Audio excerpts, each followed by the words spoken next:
Alors bonjour à tous et bienvenue dans cette nouvelle vidéo. Aujourd'hui nous allons parler du masque du pervers narcissique.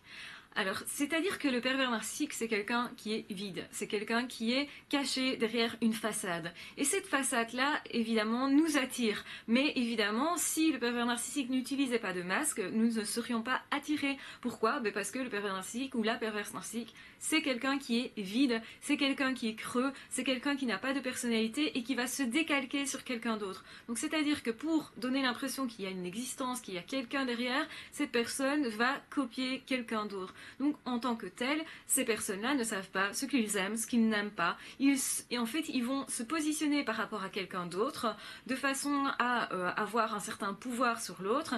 Mais donc du coup, ils ne savent pas eux-mêmes ce qu'ils préfèrent ou non. Ils vont s'adapter en fonction de la personne et c'est pour ça qu'ils peuvent avoir un discours soi-disant très tranché sur une opinion et puis quelques jours plus tard avoir l'inverse comme opinion. Et donc ça, c'est simplement parce qu'ils s'adaptent à ce que vous allez dire ou faire et c'est uniquement leur jeu, c'est uniquement ça. Donc ce ne sont pas des personnes construites qui se font des opinions par eux-mêmes, qui réfléchissent par eux-mêmes. Ce sont plutôt des personnes qui sont plutôt extrêmement perdues, qui n'ont pas de valeurs propres, qui vont utiliser au contraire les valeurs des autres, les hobbies des autres, les passions des autres et qui généralement vont s'enflammer très vite ou paraître s'enflammer très vite et puis en fait tout ça va s'éteindre aussi très rapidement. Ils vont regarder dans la société ce qui se fait plus ou moins, ce qui peut expliquer justement qu'un pervers narcissique ou une perverse narcissique sont hyper adaptés socialement, donc c'est-à-dire ils font ce qui est le plus socialement valorisé pour avoir un certain pouvoir sur l'autre. Et donc généralement on a expliqué justement que les êtres ils sont admiratifs par rapport à ça parce que eux ils sentent bien qu'à un moment donné ils ne peuvent pas s'adapter parce qu'eux ils sont tellement authentiques qu'il y a toujours un bout qui dépasse et un bout qui est visible justement de leur zébritude, du fait qu'ils soient différents des autres et ils ne peuvent pas se fondre dans un moule, ils ne peuvent pas faire comme tout le monde parce que évidemment ils vont à contre-courant d'eux-mêmes. Le pervers narcissique ou la perverse narcissique, au contraire, comme il y a du vide, du creux à l'intérieur d'eux, ils essayent de se remplir de quelque chose qui est de l'ordre du tout et n'importe quoi. Il n'y a pas de choix si vous voulez. Il peut tout à fait vous dire, ben voilà, j'aimerais bien avoir un cheval, et le lendemain vous dire, oh c'est trop nul d'avoir un cheval. Par exemple. Et donc ça s'explique parce qu'ils essayent de combler leur vide. Ils comprennent que leur vie, justement, est vide et n'a pas de consistance s'ils n'y mettent pas quelque chose. Sauf que tout ce qu'ils y mettent, il n'y a pas de force intérieure, il n'y a pas de lien avec quelque chose d'intérieur, et du coup, ils vont y mettre tout et n'importe quoi en fonction de ce qui est valorisable pour l'instant. Donc autrement dit, ils cherchent à se valoriser parce que par rapport à ce qui est en vogue pour l'instant. Et donc ce sont des personnes qui vont suivre les goûts musicaux de plus ou moins tout le monde, qui vont s'habiller plus ou moins de façon classique ou de façon à paraître très... Donc ils aiment bien les costumes, enfin ce qui paraît en fait attirant dans le sens qui donne une grandeur, qui donne une certaine force. C'est pour ça que certains vont s'engager dans l'armée ou vont porter un béret ou enfin, en fait, ce qu'ils cherchent, c'est se valoriser en essayant de se grandir et aussi d'impressionner l'autre, mais aussi de paraître sympathique. Donc ils vont se fondre dans une image de sympathie, une image qui va avoir un certain attrait social, et en fait ce n'est pas vraiment eux parce que ces personnes-là, ils ont tout le temps un masque, et évidemment ils vont vous présenter le masque qui correspond à ce que vous cherchez pour que vous soyez en fait la victime idéale ensuite. Donc pour que vous tombiez dans le piège, il faut qu'ils vous présentent le masque exact qui correspond à vos attentes, à vos besoins, et ce sont vraiment des détecteurs de vos attentes et de vos besoins. Donc pour ça, ce sont des personnes quand même relativement lucides par rapport à ce que vous souhaitez, à ce que vous cherchez, à ce dont vous avez besoin. Même parfois certaines personnes ne savent pas exactement de quoi ils ont besoin, mais eux vont les détecter. Et donc c'est pour ça qu'au début on vit une sorte de lune de miel où tout paraît super beau parce qu'on nous donne exactement ce qu'on souhaite.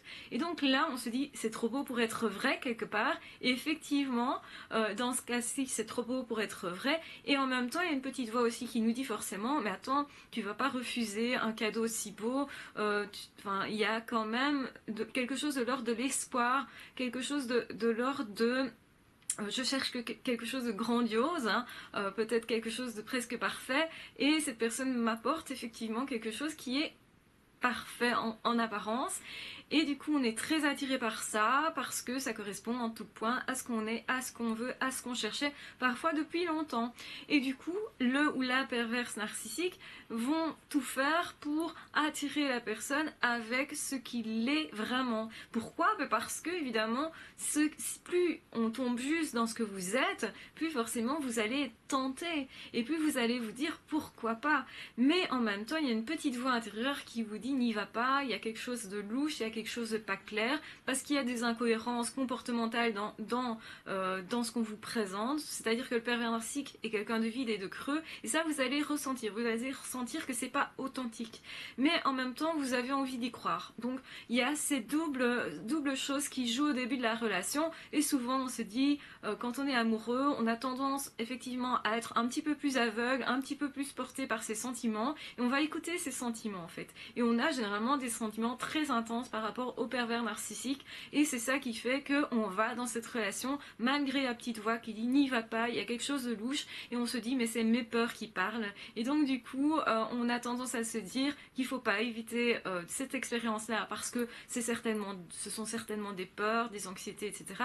Et vous allez vous dire ça d'autant plus si vous avez été blessé dans le passé. Et souvent, les pervers narcissiques vont quand même choisir des personnes qui ont été blessées dans le passé et qui ont, comme je l'ai déjà expliqué, une blessure ouverte à ce niveau-là et qui n'ont pas su guérir tout à fait ces blessures-là, parce que c'est là qu'on va pouvoir vous faire mal, si vous voulez. Et le pervers narcissique et la perverse narcissique, c'est précisément ce qu'ils recherchent, quelqu'un qui est blessé, quelqu'un à qui on peut faire du tort et qui va se laisser faire parce que c'est pas encore cicatrisé. Quand vous avez confiance en vous, mais vraiment confiance en vous, que vous êtes reconstruit d'une blessure éventuelle, vous devenez plus fort que ces blessures-là, vous savez comment vous en sortir, etc.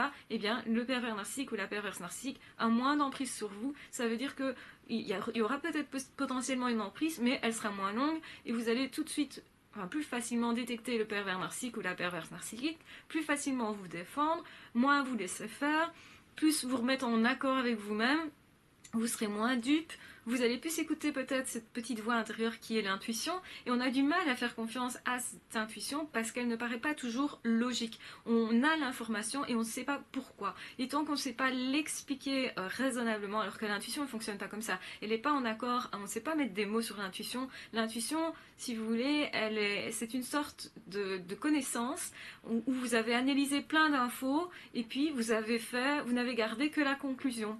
Et vous avez l'impression que du coup vous n'avez pas réellement bien analysé tout ça, que ce n'est qu'une impression, et en fait cette impression est juste et correcte, et beaucoup plus correcte qu'on croit. Et du coup, si on a tendance à se dire mais non, seul le raisonnement analytique est important et à mettre en avant, on a tendance à ne pas écouter son intuition, à cette petite voix, et à considérer que c'est sûrement des peurs, que c'est sûrement autre chose qui se passe, et certainement qu'on a envie d'y croire aussi à l'amour, certainement parce que souvent les pervers narcissiques choisissent aussi des personnes qui ont certainement un idéal à ce niveau-là, parce que, enfin en tout cas quand c'est en amour, même en amitié, un idéal d'amitié, et du coup forcément ces personnes-là ont une certaine, on a plus d'emprise sur ces personnes-là forcément, puisqu'elles cherchent davantage quelque chose, donc elles vont plus facilement se jeter corps et âme dans une relation quand elles ont l'impression de trouver quelque chose qui correspond à ce qu'elles cherchaient.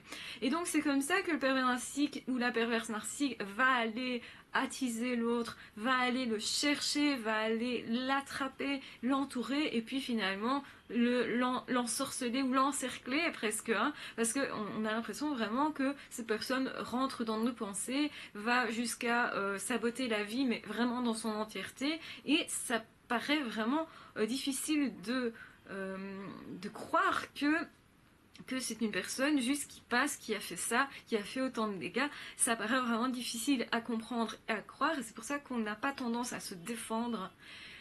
Donc en fait, ce qui se passe, c'est que effectivement, le masque, à un moment, va tomber. Donc au début c'est la lune de miel, tout va bien, on est heureux, on croit quand même à ses sentiments, on est plus centré finalement peut-être sur ses sentiments que sur la réalité, et donc on est dans un état un peu bleuet, un peu oh, tout est beau, tout est magnifique, forcément. On vit un état qui est plutôt de l'ordre du bonheur, hein, disons-le clairement. Les pervers narcissiques au début ne nous font pas vivre quelque chose de super douloureux, au contraire, ils laissent vraiment aller ce sentiment de bonheur intense pour créer une dépendance. mais ensuite ils vont casser cet état-là. Donc on va monter très haut mais redescendre très bas aussi, et on descend très bas surtout au moment où on se rend compte de la situation, et là généralement on est bien dedans, on est bien enfermé dans le piège, on est vraiment, il y a vraiment comme une toile d'araignée qui a été tissée autour de nous, et au niveau de nos relations, et au niveau de notre famille, et au niveau de notre passion. Donc en fait, si vous voulez, le pervers narcissique ou la perverse narcissique, il nous tient, plus il nous tient, et plus ça va être global dans toute notre vie, vraiment dans tout ce qui fait notre personnalité. Alors évidemment, s'il y a des choses qu'on n'a pas révélées encore, ben, c'est peut-être par là qu'on va arriver à s'en sortir et à se libérer. Mais justement, c'est pour ça que je disais dans certaines vidéos aussi, de se prévoir des instants où on est tout seul, des relations que le pervers narcissique ou la perverse narcissique ne connaît pas, et justement sur lesquelles cette personne n'aura pas d'emprise, parce que ce sera notre vie, et c'est par là qu'on va se libérer aussi. Donc ce qui est important, c'est qu'à un moment donné, le masque tombe, et là, on descend vraiment dans une sorte c'est vraiment l'enfer, c'est vraiment une vie qui ne vaut plus la peine d'être vécue, avec une souffrance qui est intense, qui est tout le temps reproduite, on va dire, parce que le pervers narcissique va mettre le doigt où ça fait mal, va faire semblant qu'il n'a rien fait ou qu'elle n'a rien fait, va recommencer. Et donc on va souffrir, récupérer un peu, ressouffrir, récupérer un peu, ressouffrir, etc.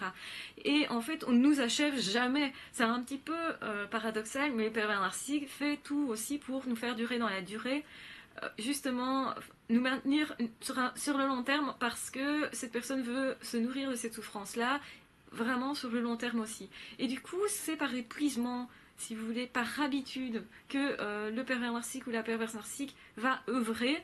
Et au début, on va pas croire à ces attaques-là, on va se dire mais non, tu sais toi, c'était peur, tu sais bien, c'est parce que tu as peur, c'est parce que tu as vécu des trucs difficiles. Et parfois, le pervers narcissique ou la perverse narcissique va remettre des choses que vous auriez vécu dans le passé, qui serait douloureux, etc. Et va vous l'expliquer comme ça, ou va vous dire je vais changer, ça va changer, on va faire ceci et ça va aller mieux, tu vas voir. Vous donne en fait de l'espoir, mais ce sont des faux espoirs, ce ne sont pas de réels espoirs, comme quand vous disputez dans un couple normal et que l'autre vous dit attends, on va résoudre ce problème, on va passer au-dessus de ça, on va forcément trouver une solution, etc. Et bien ça, vous avez envie de le croire, et souvent les pervers narcissiques vous répètent d'ailleurs que c'est normal d'avoir des problèmes de couple, c'est normal de ne pas toujours s'entendre bien, c'est normal de pas toujours être d'accord, etc. Pourquoi pourquoi cette personne-là vous dit-elle ça? Eh bien, c'est simplement parce que, comme ça, vous acceptez d'autant plus, parce que c'est raisonné, vous acceptez d'autant plus la situation, parce qu'elle paraît logique. Et les pervers narcissiques utilisent la logique, et bien souvent la vôtre d'ailleurs, parce que ce sont des personnes qui ont détecté vos besoins, vos envies, vos expériences éventuelles, vos faiblesses, ça certainement, vos blessures s'en servent allègrement, donc ils les ont détectées aussi, et à un moment donné, ben, il lâche complètement, le masque tombe. Alors généralement, c'est souvent parce que la victime prend conscience de quelque chose, soit elle voit le pervers narcissique ou la perverse narcissique œuvrer sur quelqu'un d'autre, et là c'en est trop, si c'est sur les enfants ou sur les animaux, enfin sur des personnes qui sont importantes par exemple, eh bien on a un déclic à ce moment-là. On peut avoir un déclic en lisant un bouquin, en reconnaissant cette personne, en justement visionnant des vidéos, enfin je l'espère pour les personnes, ça peut faire des déclics, en tout cas c'est ce que je fais, et de toute façon ce qui se passe c'est qu'à ce moment-là on descend vraiment très bas, parce qu'on ne peut pas le croire, et une phase de déni si vous voulez, on se dit c'est pas possible que ça soit comme ça, c'est pas possible que je me suis plantée à ce point là, c'est pas possible que j'ai laissé faire ça, on a honte de nous, et on a aussi une incapacité de croire que ce qu'on a vu au début, le bonheur qu'on a vécu, on l'a tellement emmagasiné en nous, et tellement aussi au niveau de notre mémoire, et souvent le pervers narcissique ou la perverse narcissique va nous remettre ce bonheur-là en lien, c'est-à-dire qu'il va nous faire nous rappeler qu'on était tellement bien au début, et que c'est notre faute si on n'est plus bien maintenant. Souvent c'est le discours des pervers narcissiques, c'est ça, et donc c'est parce qu'on ne fait pas assez d'efforts que, et bien donc du coup on va redoubler d'efforts, on va essayer de s'adapter encore plus, etc. Et évidemment, de toute façon, le ou la perverse narcissique s'amuse de voir l'autre s'échiner à essayer d'arriver à un résultat, et en fait de toute façon vous n'arriverez à rien, parce que cette personne là ne veut pas que vous y arriviez tout simplement. Et comme une relation se fait à deux, on ne peut pas faire tout seul. C'est bien pourtant ce que la victime essaye de faire, c'est de réparer cette relation, mais toute seule. Et donc, le problème, c'est que vous n'y arriverez pas. Et tant que vous ne comprenez pas que c'est vain, eh bien, vous allez continuer.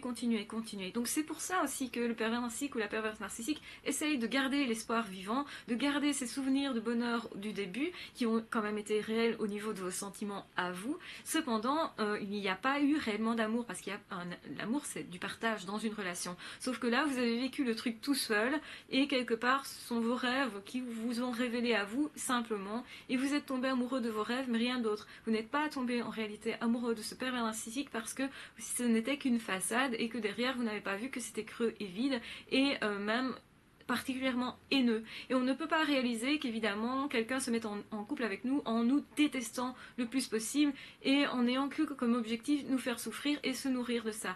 Donc c'est assez difficilement concevable et la plupart des êtres humains, c'est vrai, peuvent faire du tort à l'autre, mais rarement à ce point-là et rarement en ayant cet objectif-là.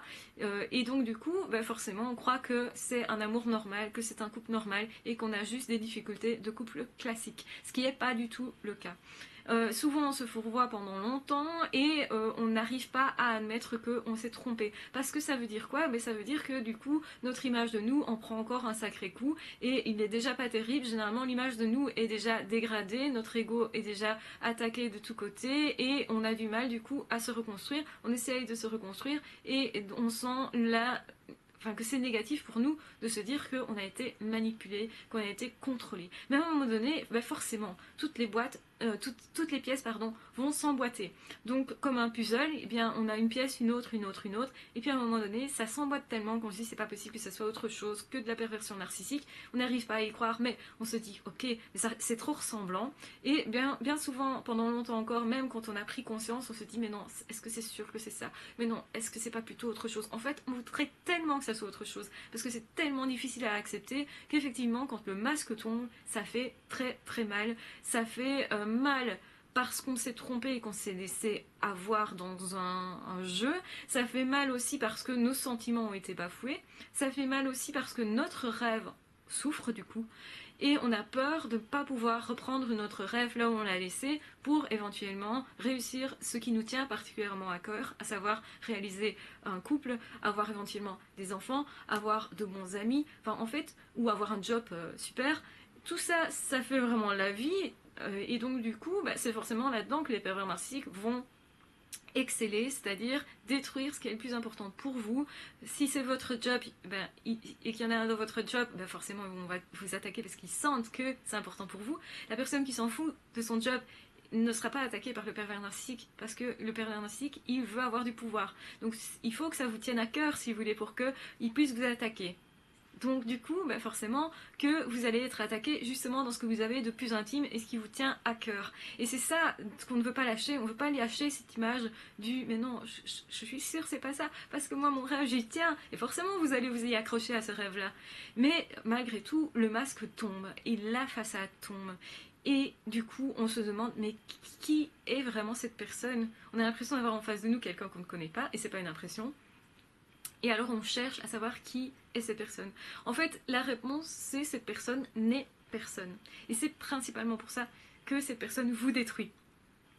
Et c'est là que le chemin commence à se faire, le chemin de deuil, c'est de comprendre qu'en fait, ces personnes-là vous jalousent de quelque chose, veulent détruire en vous quelque chose qui est votre richesse. Et quand vous comprenez ça, vous comprenez à quel point vous êtes quelqu'un qui avait quelque chose dans vos vies. En fait, parfois, on est complètement dépressif et tout ça, on rencontre un pervers narcissique qui se dit « Waouh, super, voilà, je peux aller vers cette personne-là ». Enfin, on devient de toute façon dépressif parce que les pervers narcissiques vont forcément attiser le côté négatif, le côté tristesse, etc. Donc au début, on était peut-être un peu tristounet, généralement pas dépressif parce que ça attire pas les pervers narcissiques, mais tristounet. Et donc du coup, on a une petite blessure qui s'agrandit, et avec lequel le ou la perverse narcissique joue.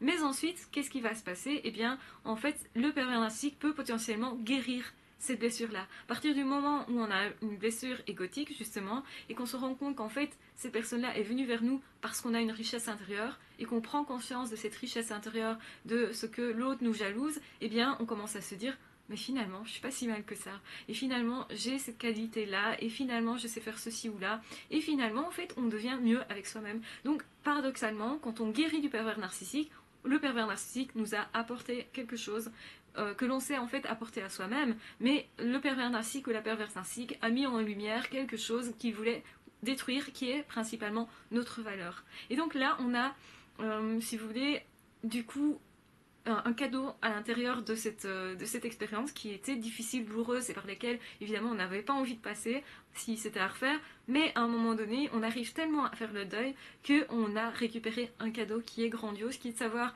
qu'on a une valeur et savoir qu'on ne va pas perdre cette valeur là parce qu'on en a pris conscience, parce que ça a été mis en lumière par la perversion narcissique justement. Et donc ça peut changer des vies. Et donc du coup, bien sûr que c'est douloureux, c'est difficile, etc. Mais si on est parvenu à faire dégager le ou la perverse narcissique de notre vie, à reprendre notre vie en main, donc évidemment c'est plus compliqué quand on a des enfants communs et que ces personnes continuent de s'immiscer dans nos vies par des lettres, par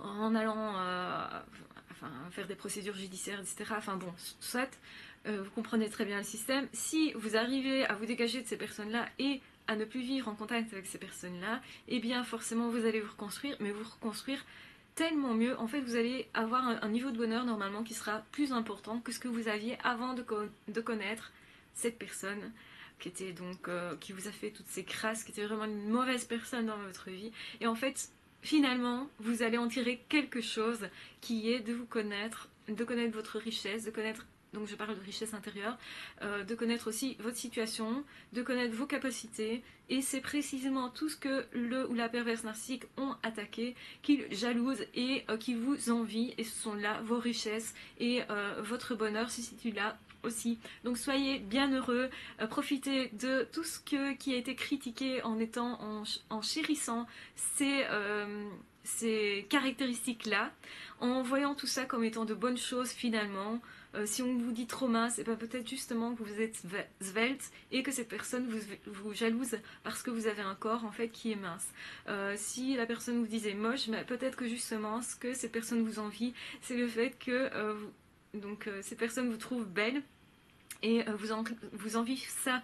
Si vous êtes hypersensible et critiqué pour votre sensibilité, eh bien justement, c'est ça que la personne est certainement, que le pervers narcissique a envie. Pourquoi? Parce que ils sont incapables d'avoir ces choses-là dans leur vie. Si vous êtes, je sais pas moi, critiqué vos capacités sportives, c'est certainement parce que vous avez de bonnes capacités à ce niveau-là et qu'en fait, c'est quelque chose qui est bien chez vous. Si par exemple, critiquez le fait que vous dessiniez, eh bien c'est certainement parce que vous dessinez bien et que vous avez un talent à ce niveau-là. Donc cherchez là-dedans dans toutes les critiques.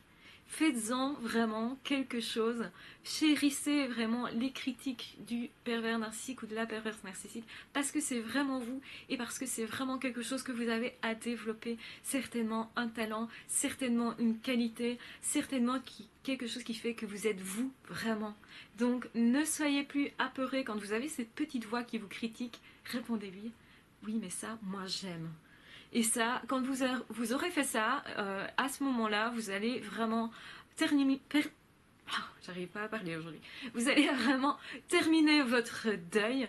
Vous allez vraiment faire quelque chose d'une extrême richesse. Et ça va vous apporter en fait beaucoup si vous voyez les choses de façon positive. Comme quoi, le regard que l'on porte sur les choses, et c'est ce que les psys vont normalement vous apporter, c'est un regard positif sur les choses, de façon à changer ces choses-là, de façon à ce qu'elles ne soient plus douloureuses et de façon aussi à ce qu'elles vous en apportent plus que ce que vous aviez avant de croiser cette personne, avant d'avoir cette expérience dite négative qui devient en fait quelque chose qui enrichit votre vie. Donc voilà, je vous embrasse très fort, je vous aime très fort, surtout prenez bien soin de vous, n'ayez pas peur si vous voyez que le pervers narcissique a perdu son masque, ça fait mal, ok, vous allez en tirer quelque chose et c'est vraiment le message de cette vidéo. Donc surtout, prenez bien soin de vous, prenez bien soin de ce qui est critiqué par ce pervers narcissique-là. Je vous embrasse très fort, je vous aime très fort. N'hésitez pas à vous abonner à la chaîne si ce n'est déjà fait ou à partager la vidéo si vous pensez qu'elle peut être utile à quelqu'un qui est dans cette situation-là. Je vous embrasse très fort, je vous aime très fort. Prenez bien soin de vous, on se retrouve très vite dans d'autres vidéos. Ah, ciao, bye bye.